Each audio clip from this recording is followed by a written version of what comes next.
Hello and welcome to a new video here on my channel.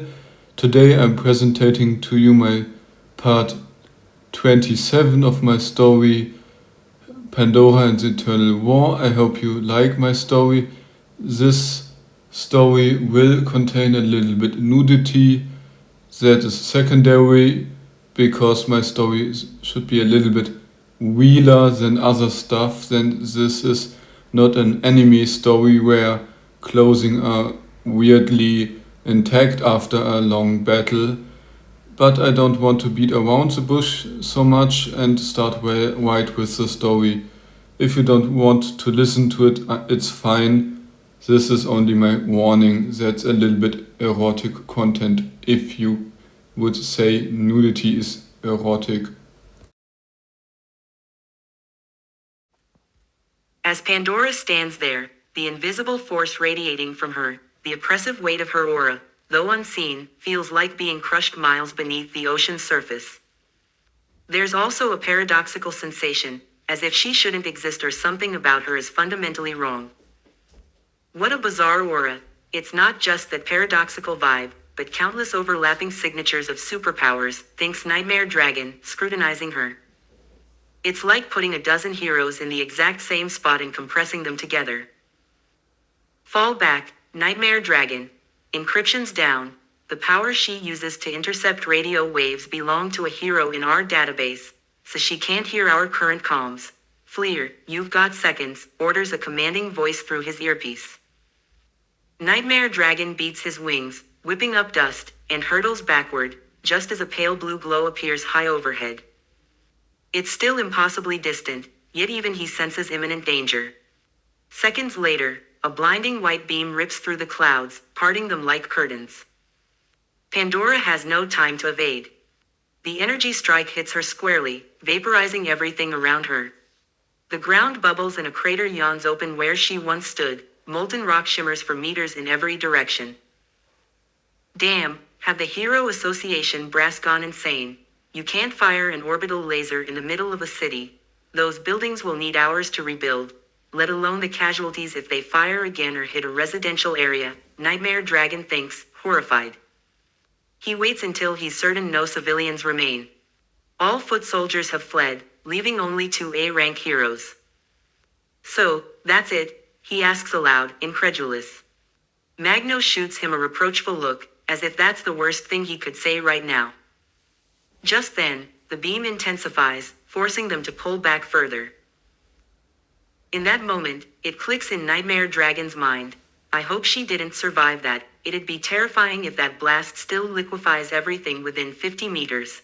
Actually, no, it was a 100-meter radius, and within 10 meters everything vaporized. At 50 meters the ground was glowing and almost boiling, and yet her aura felt just as crushing. Before Magno can react, Pandora's entire presence vanishes, her oppressive aura, that paradoxical dread, everything dissolving in an instant.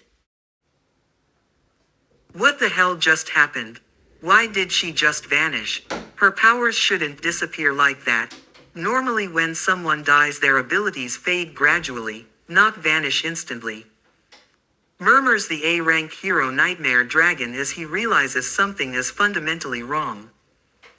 And as if the universe wanted to confirm his suspicion, he hears chaos erupting at the other end of the channel in the Heroes Association and unrest spreading.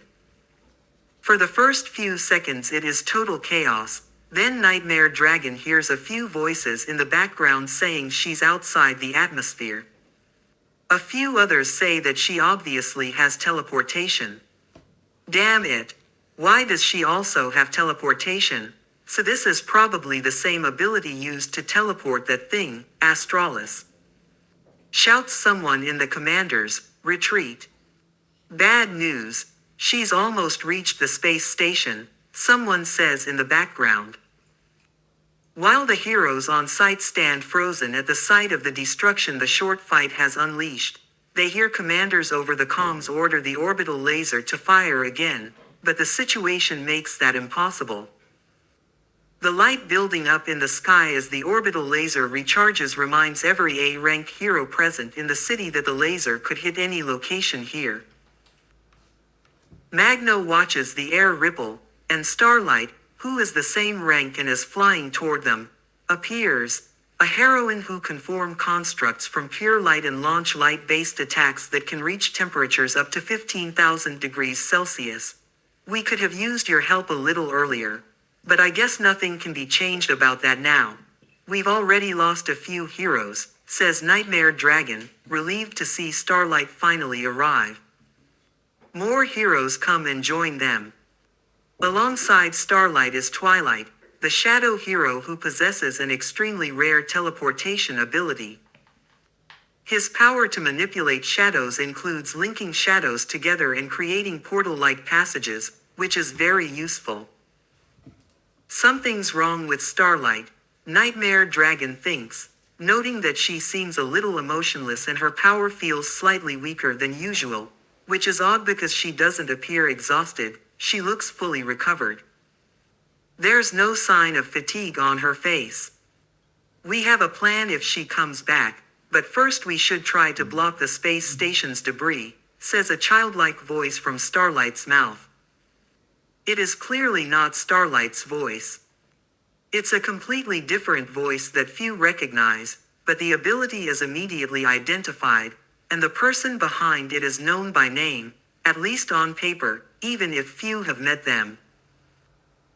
Nightmare Dragon and his injured friend Magno have a bad feeling knowing there's a hero who can create marionettes that look exactly like the original people, with the drawback that the puppets' strength is reduced by 25% compared to the original, or even more, depending on the power gap between the conductor and the person a puppet is made from. It's obviously an ability that takes a lot of time to use. It's hard to say which of the 6 classes this puppet creation ability belongs to. The exact name of the power is unclear, it's treated like state secret material, just like the identities and powers of the 10 most powerful heroes in the world. Still, from what Nightmare Dragon can find online and from the appearance of these puppets, he can draw a few conclusions. Okay, but why are you so sure, Miss, that the space station will be destroyed? It's one of the most stable stations we've ever launched. Theoretically it should withstand an S-rank individual, Nightmare Dragon says, but is met almost immediately by the puppet in Starlight's form looking at him as if he's an idiot. Did you forget she can steal powers? Second, we have no idea how many different powers she has. Third, the woman can teleport. Pandora is a threat like we've never seen. In this fight alone she's acquired at least 10 new powers and she has the muscle strength of an S-rank level 1 hero whose sole power is super strength. But that's not all. She has other powers, too. Our best hope right now is the heroine Kikumi and Pandora's former teacher from Helios Hero School, the A-rank hero block. If those two team up, they can definitely kill her, because they can block her powers. The big problem is she has to stay in one place long enough for Block to hear her voice, and he has to survive afterward. We also have to capture her if possible, or, if there's no other way, well, kill her. Kikumi, our samurai heroine, should be able to help with that. The conductor says. When the conductor says this, it feels like a weight lifts from their shoulders. The plan could actually work. Block can disable someone's powers, not delete them, but deactivate them, and with Kikumi's ability to cut through anything on a fundamental level with her sword, they could penetrate even the toughest defenses and kill the individual named Pandora. Then, for a few seconds, everything grows quieter. The uneasy feeling that something is wrong washes over the heroes as a bright flash appears in the sky. Then it happens. Something sweeps over them that feels like a superpower, and communications go dead, only static fills their communicators. Before anyone can understand what's happening, holes are ripped in the cloud ceiling and burning fragments of a space station rain down from the sky. What the hell is going on now? Magno says, a hint of desperation in his voice. They may all be A-rank heroes gathered here, but they have never fought anything like this. It would all be much easier if they could predict how their enemy will behave, but whatever Pandora plans after surviving the orbital laser is unclear. The trajectory of the debris is directly toward the bunkers where thousands of people are housed and toward the Heroes Association headquarters. Shit, this will split us apart. We can't afford to send all our heroes to the association because that would. But this can't be all. Why would she attack the headquarters? The puppet in human form mutters. I think it could be a diversion, but that raises the question, what is her actual target? Kikumi, who has just arrived, asks.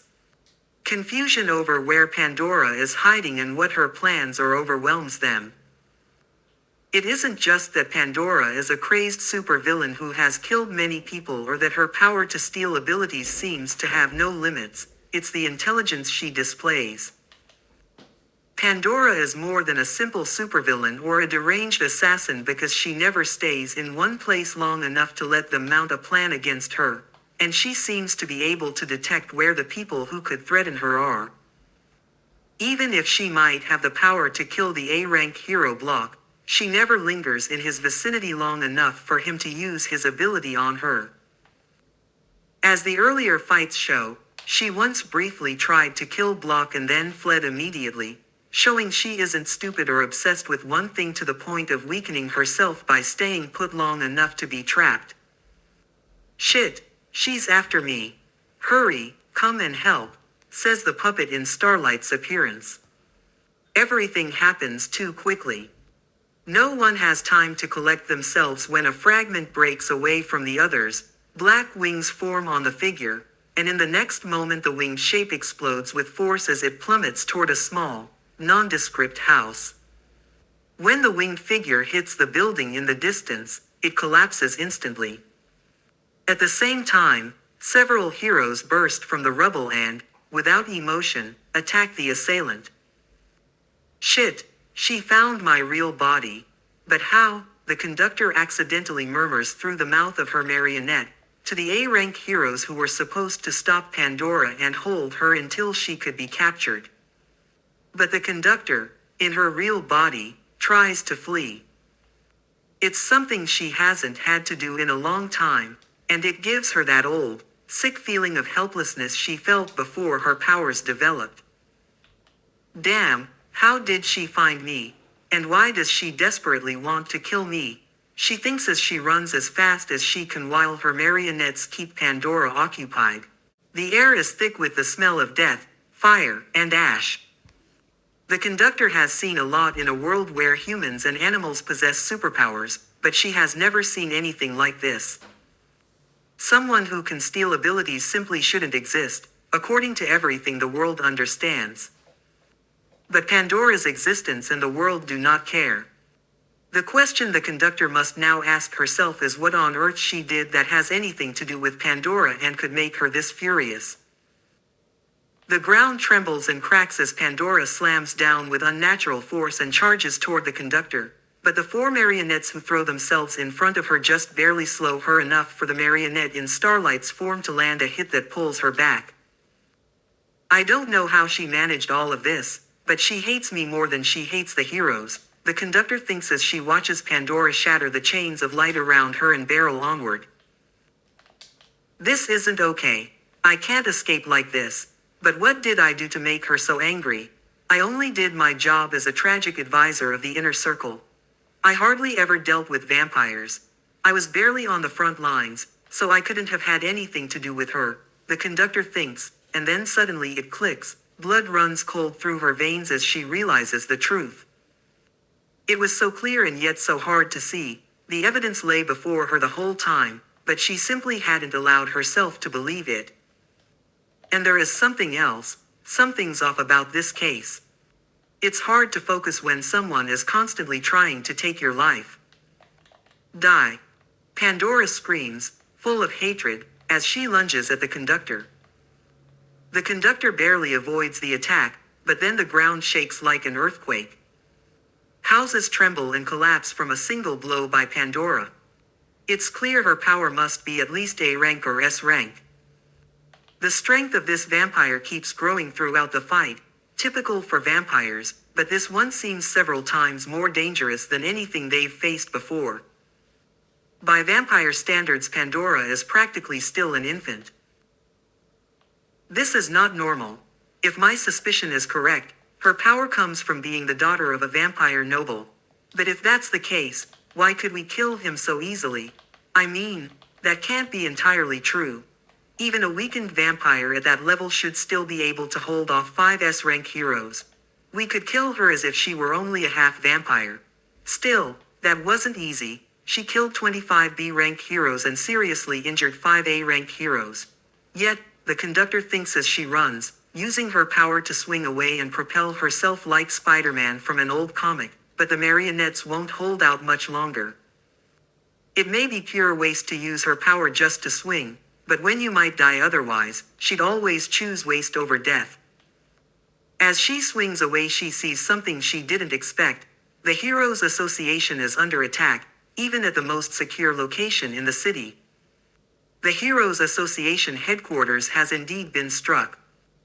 Shit, I won't be able to easily escape through the teleporter in the basement, the conductor thinks as she lands on the roof of a building that hasn't yet been destroyed.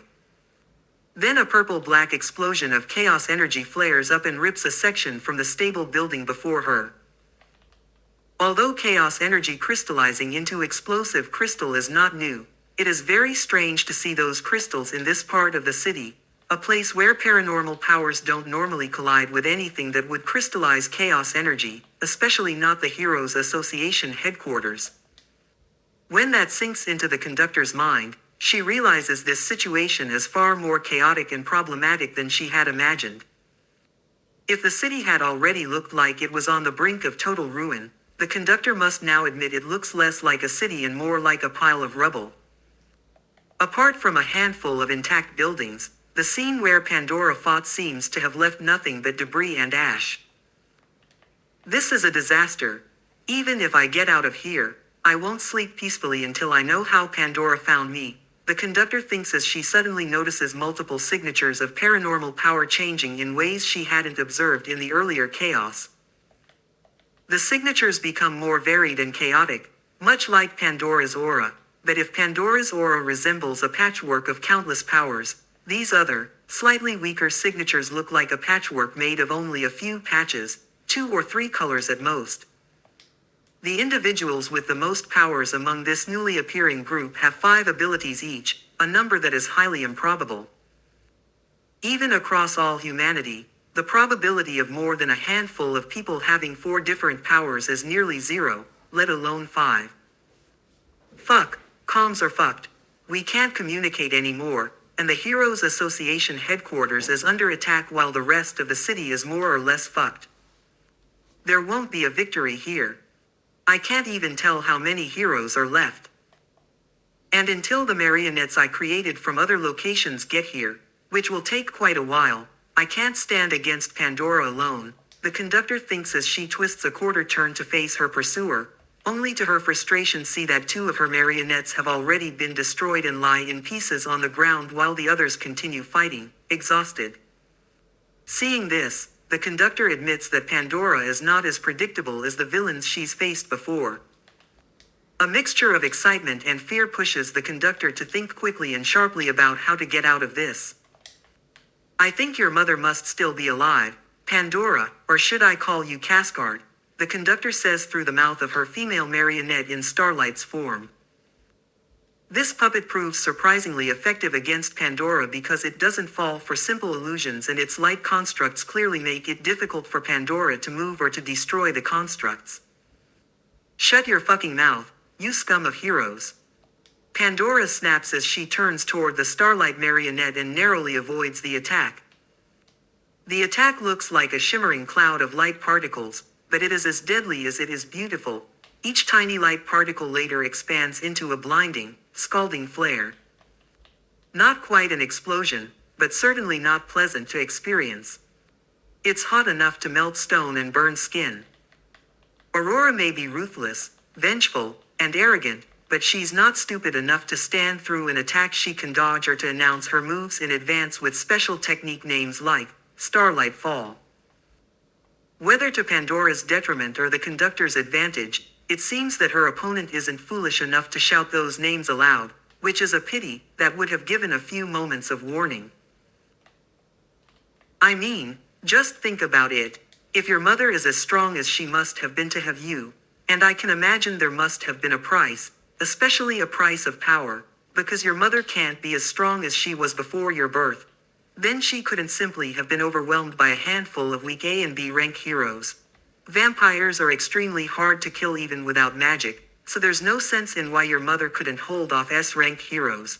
Maybe she wasn't even there, perhaps it was some kind of puppet, like the creatures I control, the conductor reveals bluntly.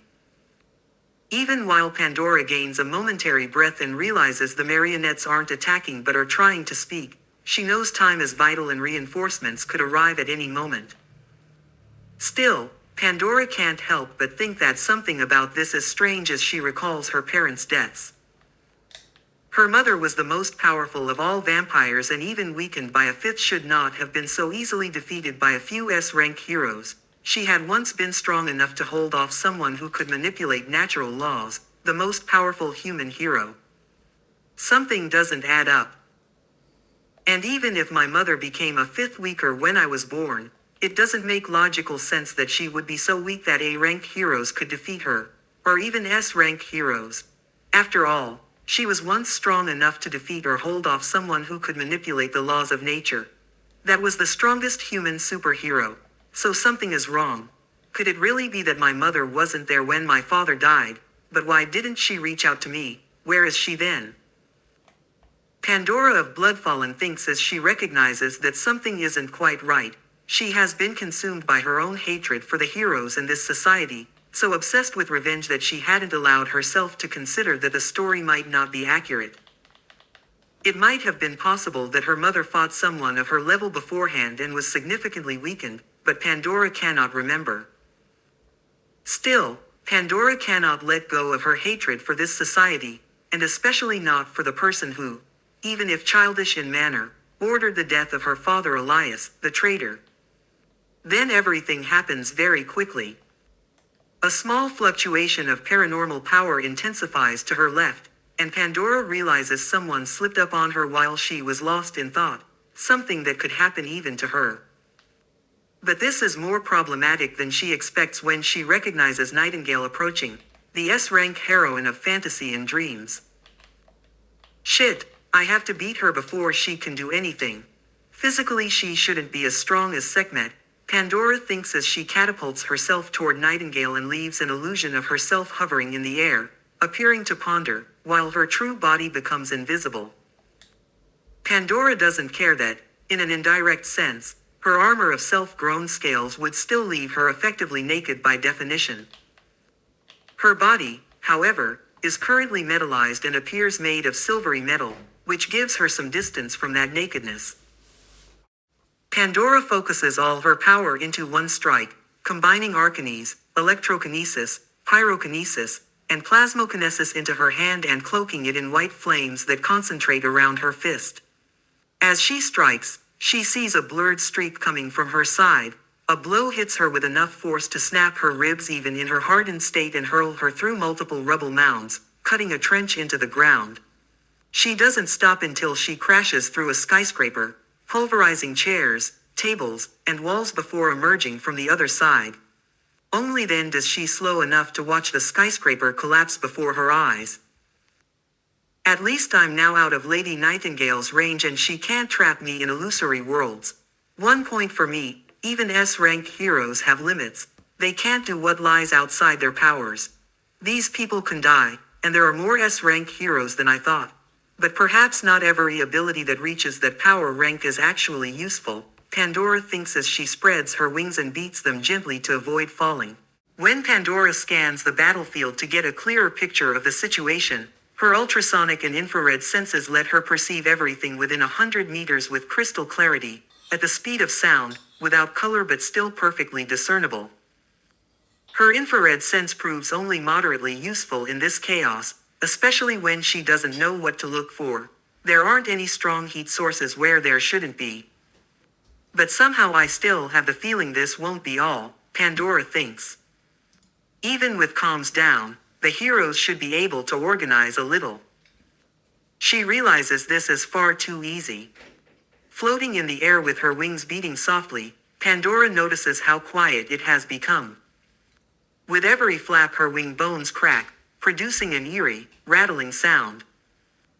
Bones and wings, a paradox, and despite the freedom of flight Pandora doesn't feel safe. She constantly monitors the markers of her ability to see if any dangerous individuals are approaching. Thanks to the arcanes she personally named targeting, she's been able for weeks and months to place marks on people she deems dangerous, or, as the name suggests, make her projectiles home in on those marks. This ability can create either temporary marks, which last until a projectile hits the target or she removes the mark, or permanent marks that remain until she decides otherwise. Targeting is incredibly useful, but right now Pandora doesn't understand why it isn't working. All the markers she expects to see are simply gone, as if some other ability is blocking hers. Okay, something's definitely wrong, she mutters in her head. I've marked so many people and now I see no one. I can feel my ability activating, but something else is blocking it. What ability could do that? I have no idea. The sense of danger intensifies. Her body moves almost on its own, as if the combat instincts drilled into her at the academy have fully integrated. In a fraction of a second she dodges an attack she didn't see coming. A cruel irony that she's using the very training the heroes gave their students against them.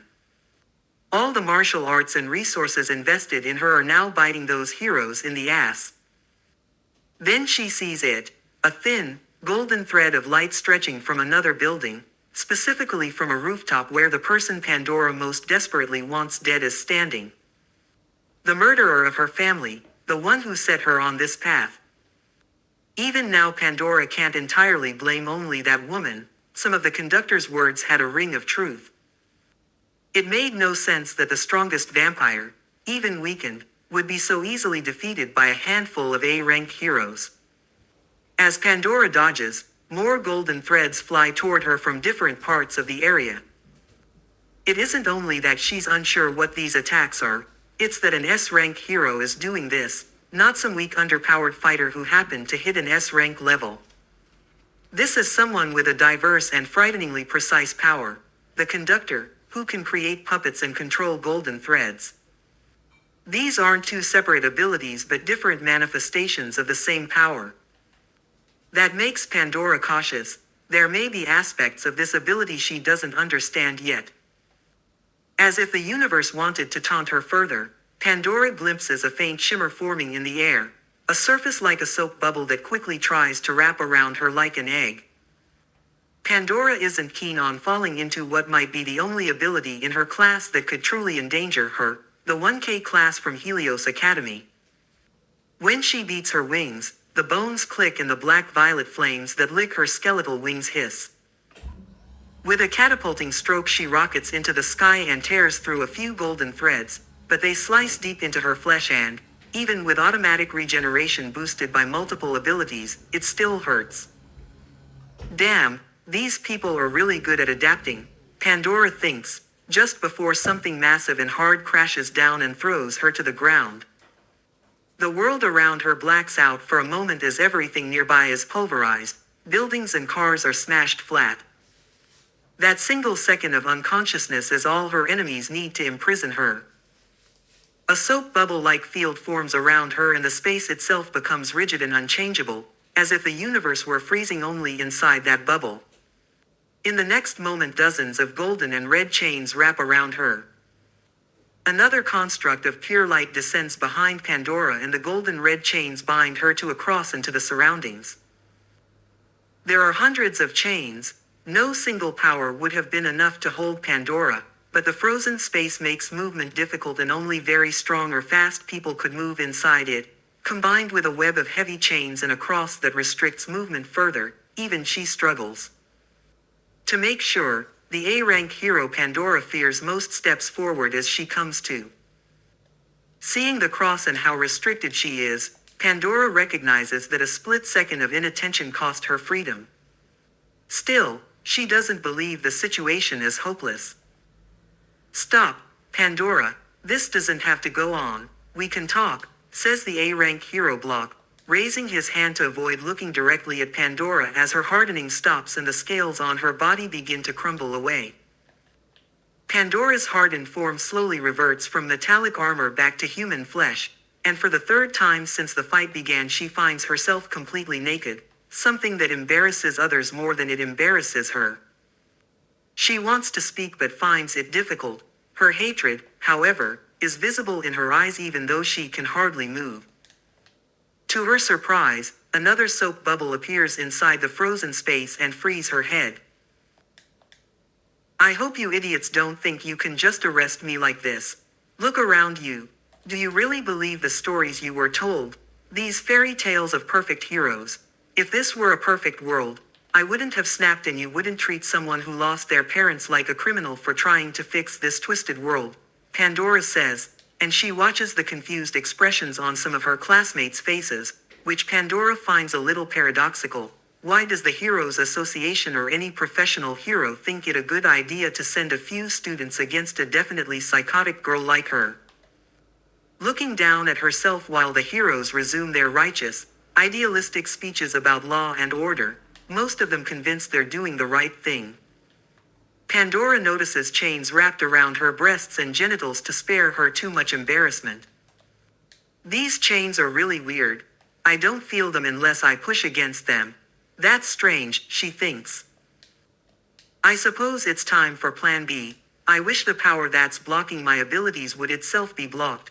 I wish to see the positions of every hero within 300 meters, Pandora says, waiting a few seconds for her wish to be heard. I wish that Pandora can perceive the position of every superhero within a 300-meter radius for the next 30 seconds. I wish that Pandora cannot hear the voice of the A-rank hero block. I wish that Pandora forgets her own name for the next 30 seconds, says a voice none of them recognizes, though strangely close. As the 30 A-rank heroes assembled turn toward the speaker, they see a perfectly ordinary-looking civilian with a few scratches standing on a pile of rubble, flanked by two men who likewise seem to have appeared from nowhere. It's immediately clear something is off. The number of superpowers these three possess is too high. Their eyes are chaotic, like Pandora's. Before the heroes can react, an S-rank aura materializes out of nowhere, familiar, yet different. A small detail is wrong. It feels chaotic in a way similar to Pandora's, like the black-violet flames from her wings or the general sense of being linked to chaos energy. The feeling touches Pandora on a fundamental level. The aura is undeniably strong.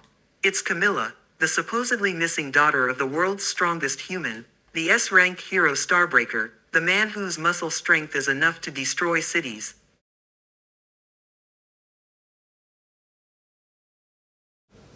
Thank you for your attention. That's it for today. That was part 27 of the series of the story Pandora and the Eternal War. I hope you really liked it. If it's fit your taste, leave a like and comment down below. And if you want to see the next part, you can click on the right side of the screen and go directly to the YouTube playlist of mine, and on the left side of the screen you see now the newest video I uploaded. I hope you had fun. Until next time, take care and goodbye.